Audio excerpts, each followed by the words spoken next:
우리에게 주시는 하나님의 말씀은 누가복음 4장 31절부터 44절까지입니다. 함께 읽겠습니다. 갈릴리의 가버나움 동네에 내려오사 안식일에 가르치심에 그들이 그 가르침에 놀라니 이는 그 말씀이 권위가 있음이로라. 회당에 더러운 귀신 들린 사람이 있어 크게 소리질러 이르되 아 나사렛 예수여 우리가 당신과 무슨 상관이 있나이까 우리를 멸하러 왔나이까 나는 당신이 누구인 줄 아노니 하나님의 거룩한 자이다. 예수께서 꾸짖어 이르시되 잠잠하고 그 사람에게서 나오라 하시니 귀신이 그 사람을 무리 중에 넘어뜨리고 나오되 그 사람은 상하지 아니한지라. 다 놀라 서로 말하여 이르되 이 어떠한 말씀인고 권위와 능력으로 더러운 귀신이 명함에 나가는도다 하더라. 이에 예수의 소민이 그 근처 사방에 퍼지니라.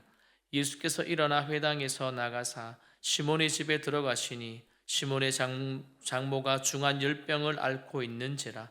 사람들이 그를 위하여 예수께 구하니 예수께서 가까이 서서 열병을 꾸짖으신데 병이 떠나고 여자가 곧 일어나 그들에게 수종드니라.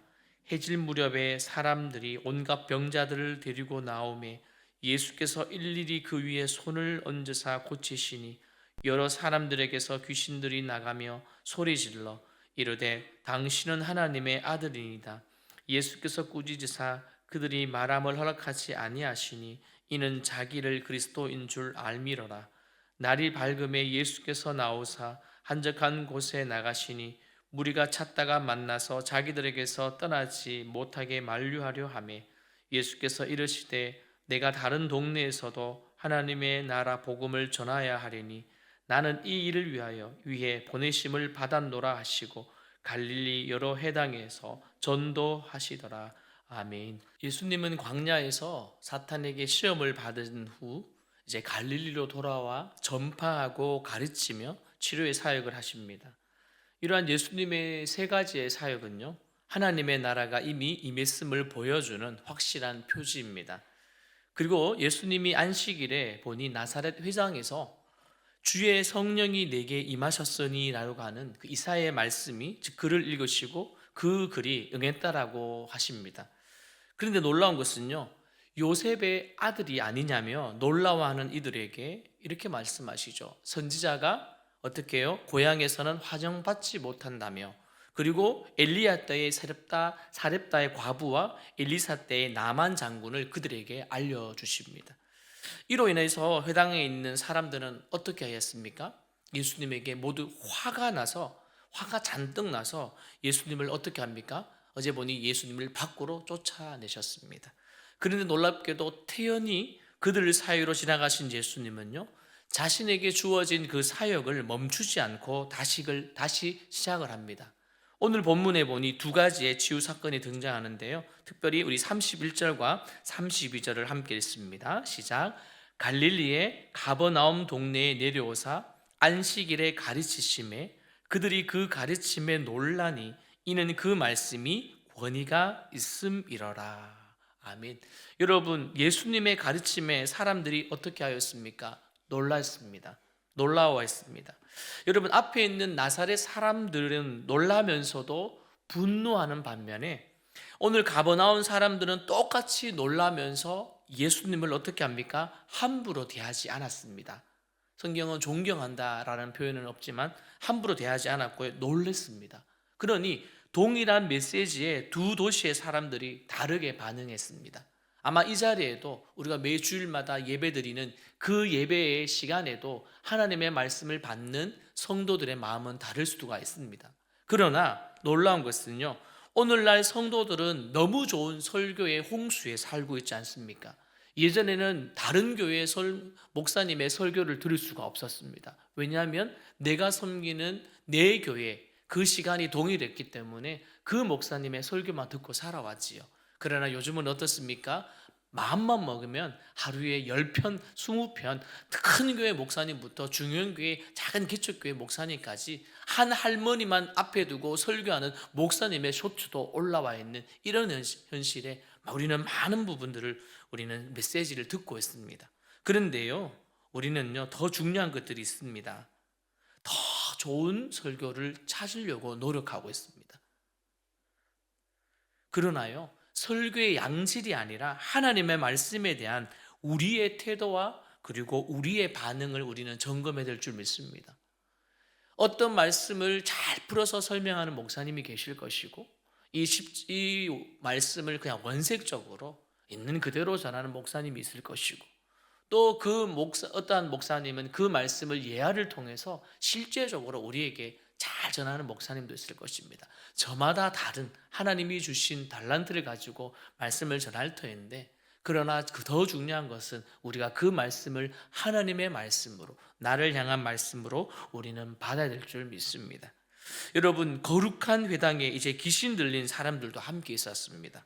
그는 예수님을 향하여서 이렇게 소리를 칩니다. 나사렛 예수님, 우리가 당신과 무슨 상관이 있습니까?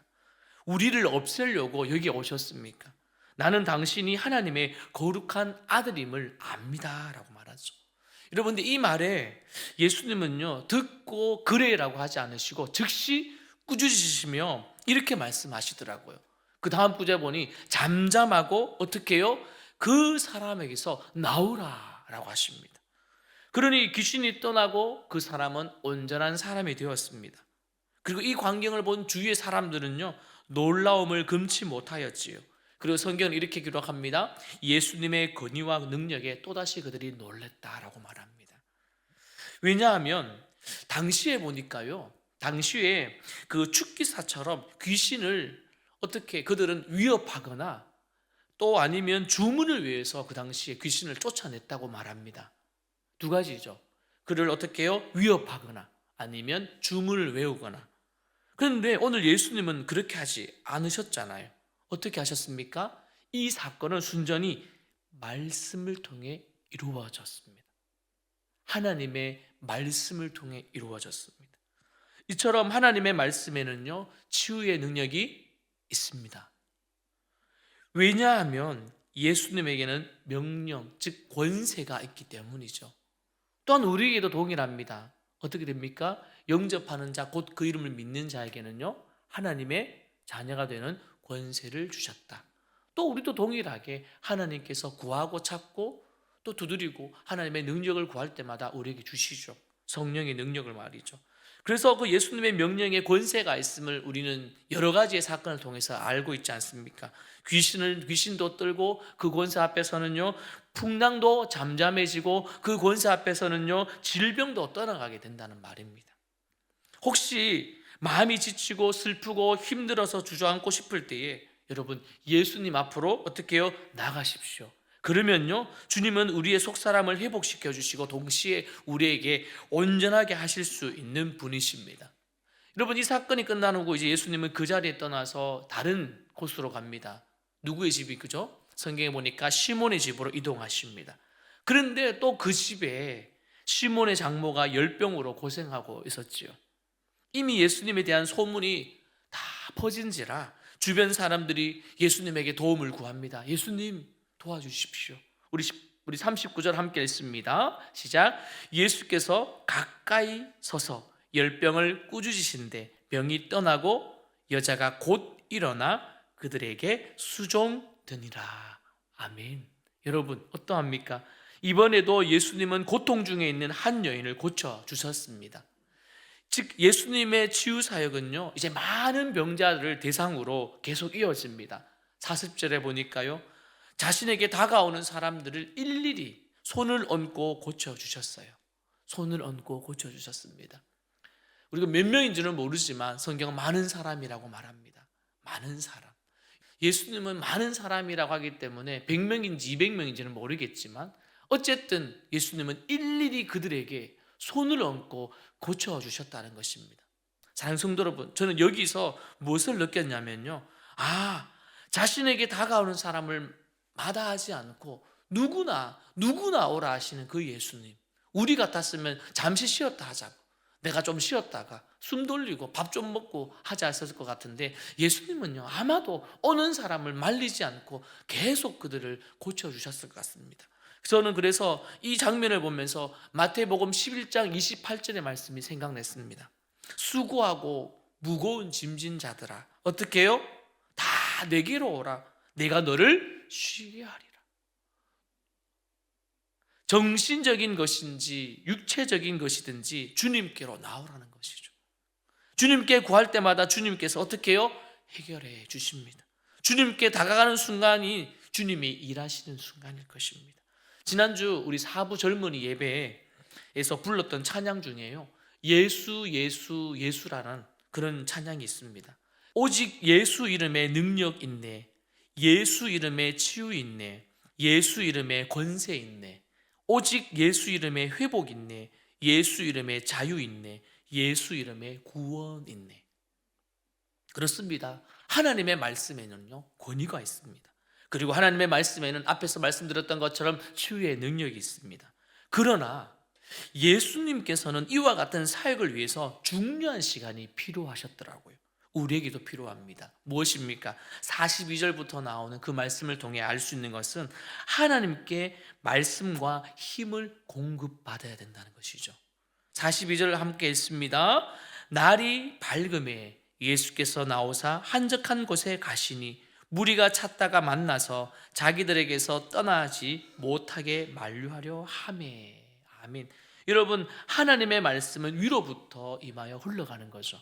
그러니까 예수님은 사람들부터 잠시 떠나 하나님을 만나시려고 한적한 곳으로 가십니다. 그리고 그곳에서는요 무엇 하셨을까요? 맞습니다. 하나님과 친밀한 교제 속에서 사역에 필요한 능력들을 충만하게 채우셨죠. 기도도 하시고 하나님 은혜를 구하시고 하나님의 뜻도 묻고 그렇게 하셨겠죠. 그렇습니다. 우리도요 자신에게 주신 그 사명을 감당하기 위해서는요 어떤 시간이 꼭 필요할까요? 채움의 시간이 필요합니다. 말씀을 가까이 하는 시간, 그리고 주님의 도움을 구하는 시간이 너무 필요한 것이죠.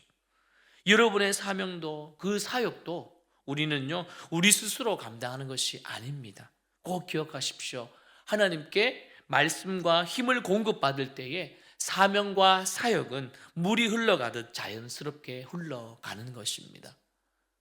그렇다면 오늘 우리는 이렇게 기도하면 좋겠습니다. 주님, 우리에게 허락하신 사명을 잘 감당하도록 주님과 친밀한 시간을 놓치지 않게 하여 주옵소서. 또 하나님의 나라 복음을 전하는 일에 잘 준비되는 나 자신이 되게 하여 주옵소서. 여러분, 늘 준비된 주님의 일꾼, 늘 준비되어 가는 주님의 사명자, 그리고 십자가의 전달자가 되기 위해서는요 우리는 체험의 시간이 필요합니다. 그 가장 좋은 시간이 이 새벽 아니겠습니까? 이 새벽 시간 하나님 앞에 기도하고 하루에 우리에게 주어진 그 일들이 잘 진행될 수 있도록, 그리고 중요한 일이든지 중요한 일이 아니든지 잘 선택할 수 있도록 지혜를 구하는 시간이 오늘은 이 시간인 줄 믿습니다. 오늘 각자의 자리에서 하나님, 내가 하나님의 일을 하고 싶습니다. 내가 하나님이 주어주신 그 사명을 잘 감당하고 싶습니다 하는 분들은요 그 마음만큼 주님 앞에 체험을 구하는 시간들을 꼭 챙겨주십시오. 그래서 오늘 하루 저와 여러분들이 하나님의 나라의 복음을 전하는, 하나님의 나라의 확장이 이루어지는 귀한 통로, 그리고 귀한 주님의 일꾼들로 쓰임받는 저와 여러분이 되어지기를 주님의 이름으로 축원드립니다.